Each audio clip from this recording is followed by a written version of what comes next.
Então, nesse vídeo aqui, nós vamos continuar a questão da política externa brasileira e voltando a discutir a questão da Argentina e do Uruguai, que é central, principalmente o Uruguai.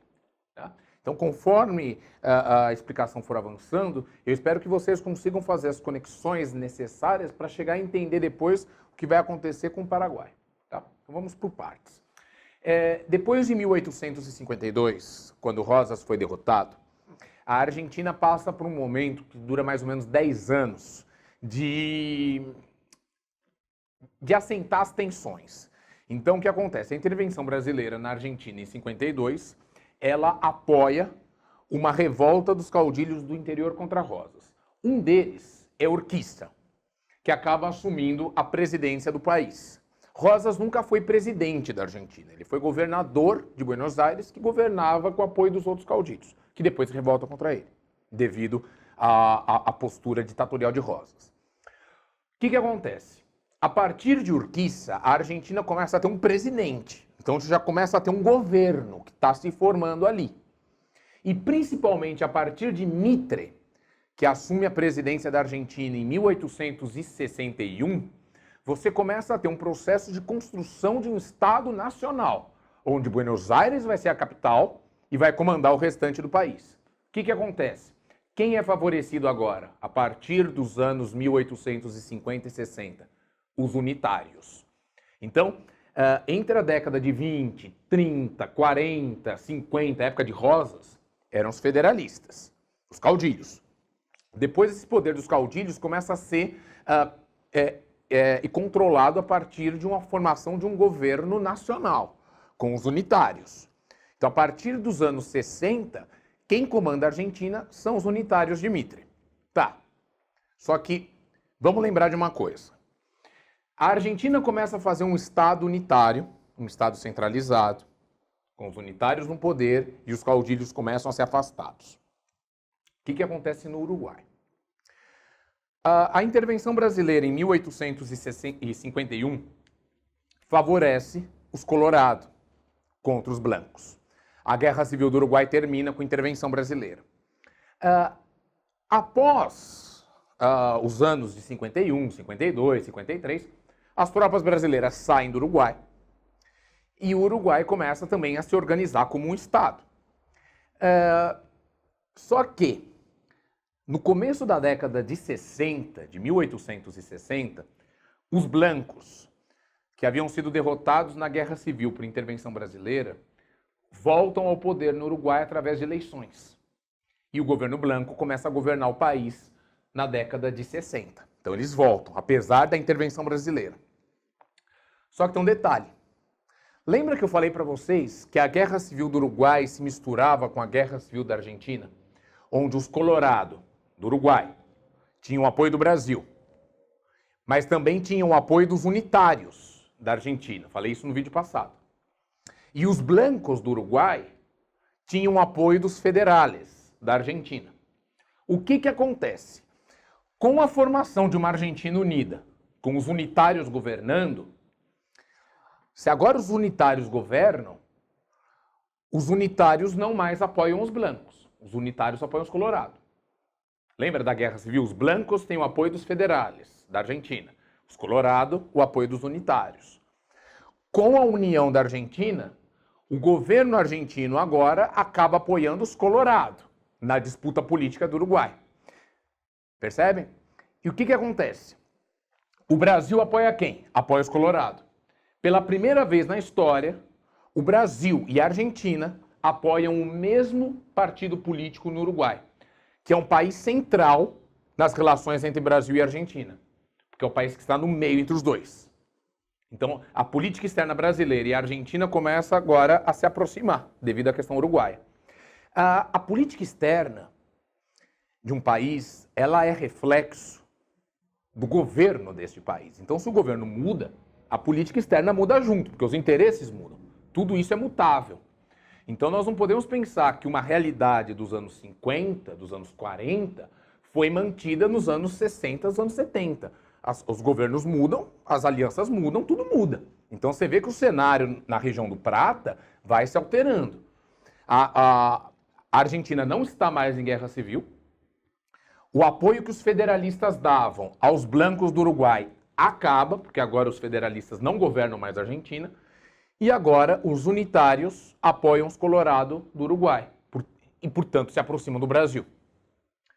Agora eu te pergunto, quem é que sai perdendo com isso? O governo branco do Uruguai. Os blancos têm os seus rivais, que são os Colorado, que disputam eleições, só que os Colorado têm o apoio agora dos dois principais países da região que fazem fronteira com o Uruguai, o Brasil e a Argentina. Os blancos acabam ficando de fora, acabam perdendo o apoio político. E aí o que acontece? O governo branco vai tentar o apoio de um outro país, o Paraguai. Então o Paraguai já começa a entrar em cena agora. O governo branco pede o apoio do Paraguai para que ele consiga ter um apoio externo, para fazer frente aos Colorado nas disputas internas do Uruguai. Os Colorado têm o apoio do Brasil e da Argentina. O que o Paraguai pode ganhar com uma aproximação com o Uruguai? Bem, como eu disse a vocês, Buenos Aires, quando a Argentina ficou independente da Espanha, queria formar um grande país que unisse o Uruguai e o Paraguai. Mas, diferente do Uruguai, o Paraguai não tem saída para o mar. É um país que depende dos rios, obrigatoriamente. Sem rio, o Paraguai não chega no mar. Buenos Aires sempre teve uma posição muito tensa com o Paraguai, porque a Argentina nunca aceitou muito a independência paraguaia, porque ela queria colocar o Paraguai como sua província. Então, o que acontece? As exportações do Paraguai, que percorriam esses rios, tinham um certo problema com Buenos Aires. E o Paraguai precisava de um outro porto para conseguir exportar melhor as suas mercadorias. O porto alternativo seria Montevidéu, no Uruguai. Portanto, para o governo branco, a aliança com o Paraguai é interessante porque vai ter um aliado externo. Para o Paraguai, a aliança com o Uruguai é interessante para ter uma saída para o mar, que a Argentina nega. Então, quer dizer, você repara que as coisas vão se formando outras alianças aqui. Só que tem um detalhe. O governo brasileiro não se dá com os blancos. Os blancos eram pecuaristas. Acontece que nos anos 1863 e 64, logo depois do Brasil romper relações diplomáticas com a Inglaterra, a questão Christie, que nós já vimos no primeiro vídeo, havia alguns conflitos na fronteira com o Rio Grande do Sul. Conflitos envolvendo os pecuaristas e o governo branco. Muitos fazendeiros do Rio Grande do Sul tinham terras no Uruguai, na área de fronteira. Só que esses fazendeiros tinham escravos. O Uruguai tinha abolido a escravidão. Esses fazendeiros queriam levar seus escravos para as fazendas uruguaias. E o governo branco se opôs a isso, porque o Uruguai não tem escravos. Além disso, os fazendeiros do Rio Grande do Sul queriam pegar o gado que tinham nas suas fazendas do Uruguai e levar para abate no Brasil. O governo branco resolveu cobrar taxas para essa exportação do gado, o que gerava conflitos com os fazendeiros gaúchos na área de fronteira. Os fazendeiros gaúchos foram reclamar com Dom Pedro II, que Dom Pedro II tomasse uma atitude com o governo branco uruguaio. Dom Pedro II tem duas opções. Ou ele pode falar Rio Grande do Sul que se dane, que resolva seus problemas, ou ele pode se meter no Rio Grande do Sul, para defender os gaúchos. Você sabe que o Rio Grande do Sul tem um histórico de separação, separativismo. Se o Brasil se opor ao Rio Grande, o Rio Grande pode pegar em armas, como fez na Farroupilha. Então, o que o governo brasileiro faz? Apoia os gaúchos. Como? O governo brasileiro decide enviar um ultimato ao governo uruguaio para que deixe os gaúchos em paz. O governo uruguaio do Partido Blanco se opõe ao ultimato brasileiro.